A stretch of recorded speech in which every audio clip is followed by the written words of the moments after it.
Greetings! Today another power bank video, and those power banks, I've been looking for those for quite a while. They appeared on the YouTube in other channels already, and I've been looking for those high and low, and I finally found them. So those are £1 power banks from the discount stores, either Poundland, Pound World. Those particular ones came from a shop called Bargain Buys, and they indeed cost £1 a piece.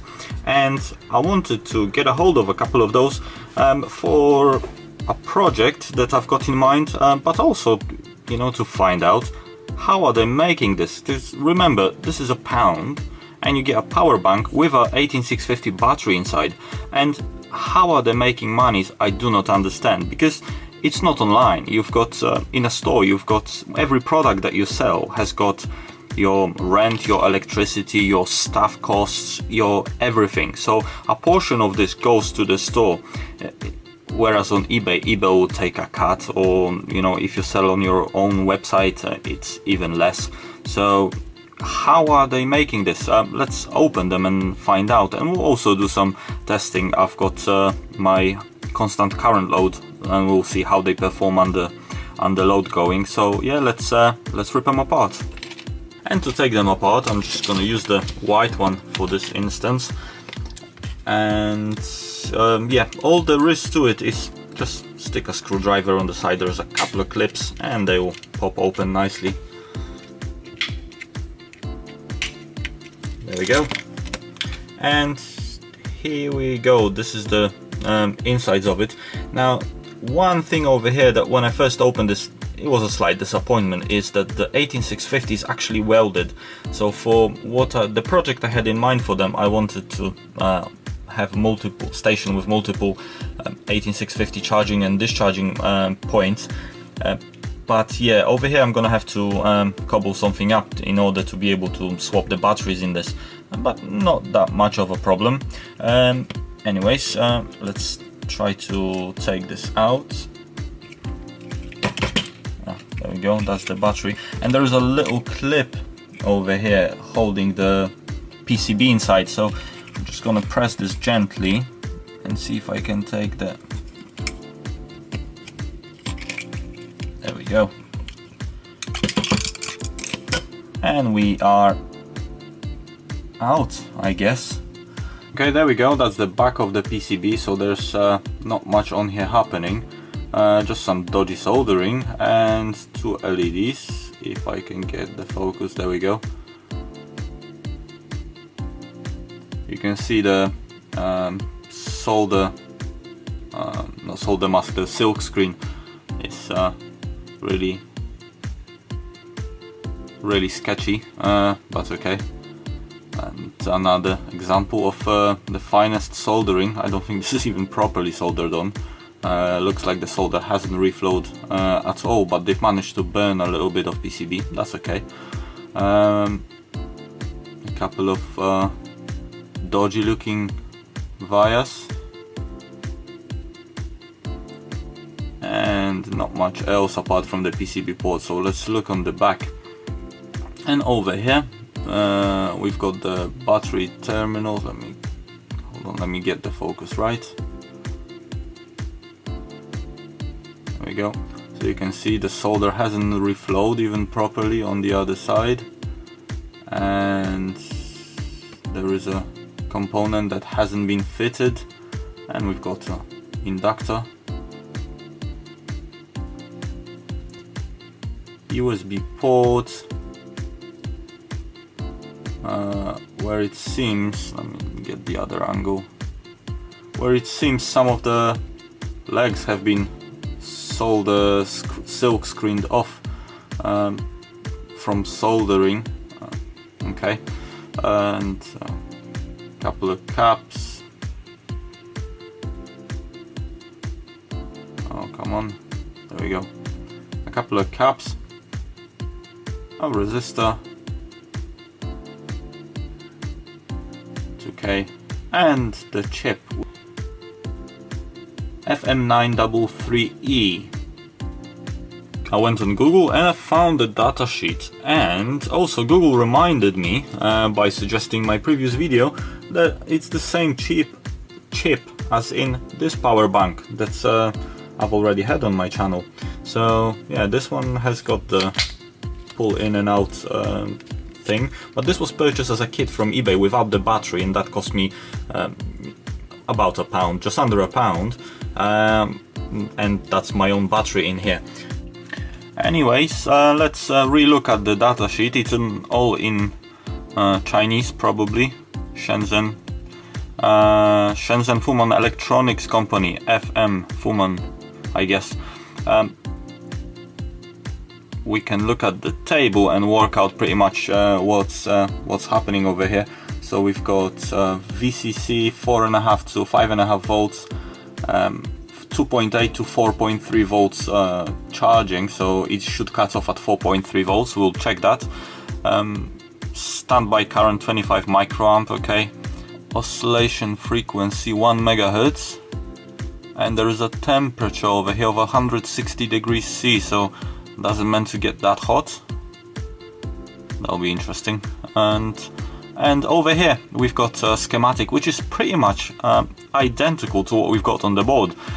We've got the chip, micro USB port for charging it, a 2K resistor, a couple of mockups, 3.3 microhenry inductor, 18650 battery, and a capacitor, and that's all there is to it.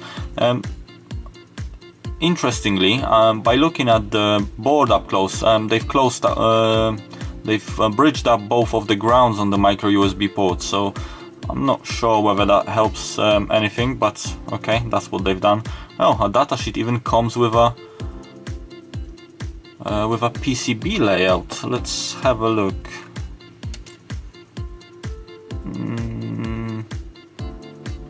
No, it's not the same, but it's similar. Yeah, full application note with PCB. Fantastic, great datasheet. Anyways, okay, let's measure up the voltage on this. This battery came off the white one, and I have gave all 4 of them a full charge overnight, and the white one I have discharged, I think the white one and the green one, by plugging in one of my USB lights to it and leaving it overnight. It hasn't exploded, that's a good sign. So let's measure up the voltage on the battery, and we've got 3.38 volts on the battery. So that's how low will it get on a 18650 with this chip. In the purple one over here, as you can see, I did charge it as well yesterday, but this morning I plugged it back in just to top it up, and it's literally maybe 10-15 minutes ago it stopped charging. So I know that's as far as it will go. So let's open this one up and measure the battery on this one. There we go, and I don't have to take this one out, we can just see this way, and it's 4.167 volts. But out of curiosity, let's plug it in and see what happens.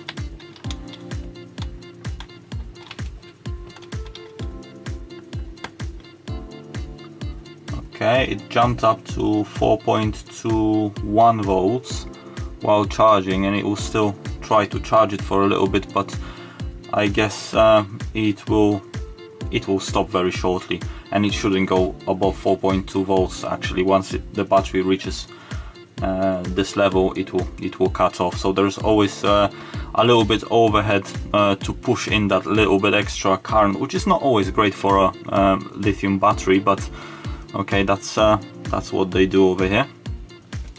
Okay, this is the setup. So I've got the VC connected to my constant current load, which I should probably make a video about. I made this a long time ago and it's been sitting in the drawer. I thought that would be handy to test those power banks. And the VC is measuring the current going out because the constant current load hasn't got any display. It's very basic. And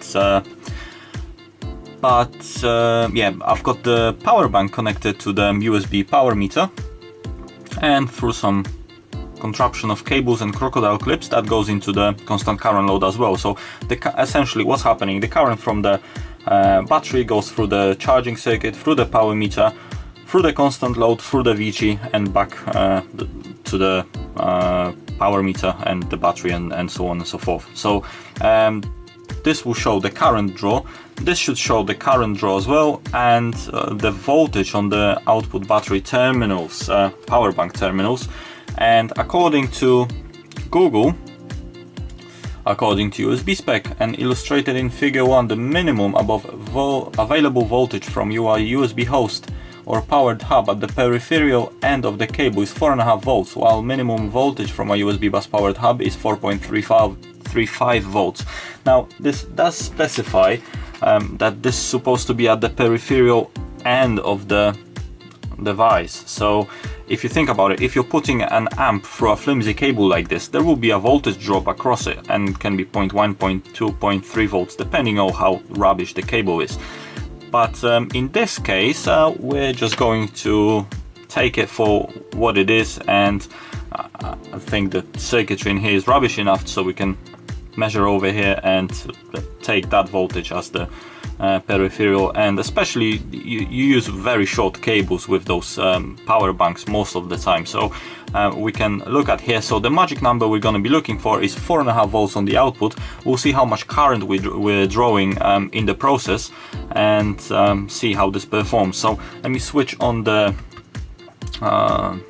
current load, and let's begin. Now it is a little bit noisy, so there will be a little bit of a hum.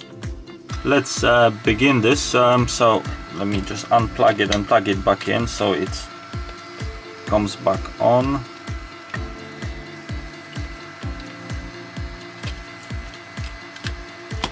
There we go. Okay, we've got hold on, let me pull the current back down. Okay, at no load we've got 5.04 volts, and that's about it. Let's do this again. It's timing out. 5.05 volts, I guess, no current, and let's increase some current. Let's put maybe 100 milliamps out.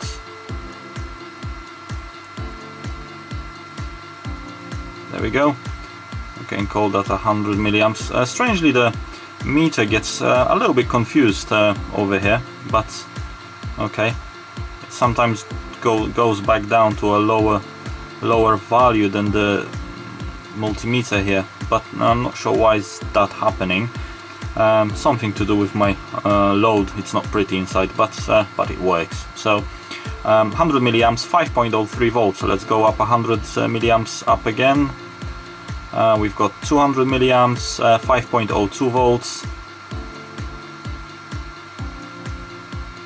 300 and 5.01, 400, 5 volts,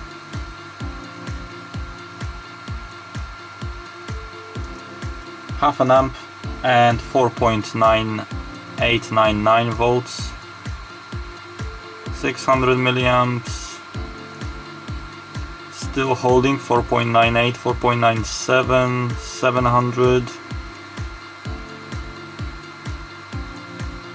4.97. Now mind you, this has got a sticker on the back that says focus, there we go, output 5 volts, 800 milliamps max. So let's see what happens at 800 milliamps.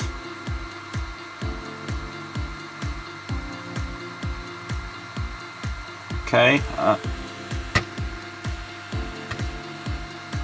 4.95 volts, so still okay. Let's go up a little bit. Let's do 900.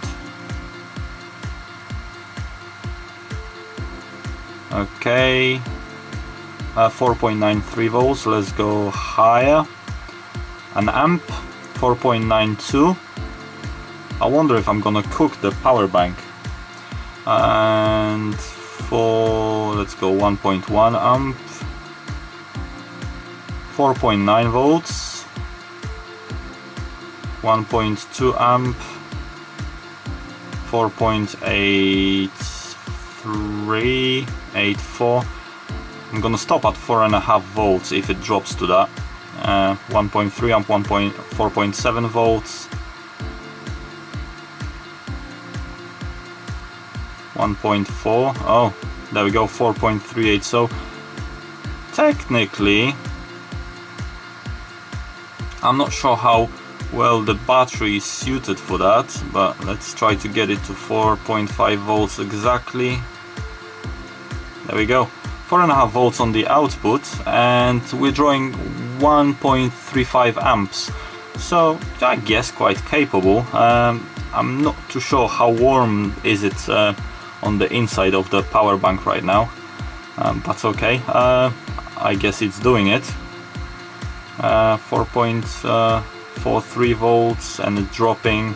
So mind you, this is a fully charged power bank, so the voltage will drop drastically. Oh, something kicked out. The current's still flowing, but the power meter timed out. No, the power bank switched off. Oh, that's interesting. Let's try to do that again.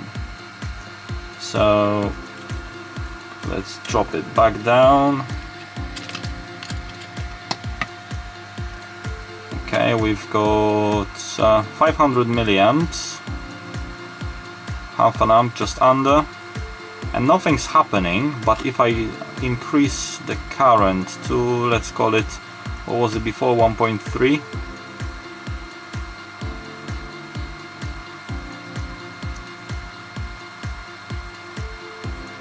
there we go, 1.32 amps, 4.5 volts. And let's see whether it will time out again. Maybe it's a temperature thing over there. Maybe it's some sort of thermal protection on the chip itself. Let's see. There we go. It dropped out again, and the power bank is still on and off, and the power shut off. Now, is this the power meter or is it the power bank? So let's unplug the power meter and just plug in the power bank alone and wait approximately the same amount of time.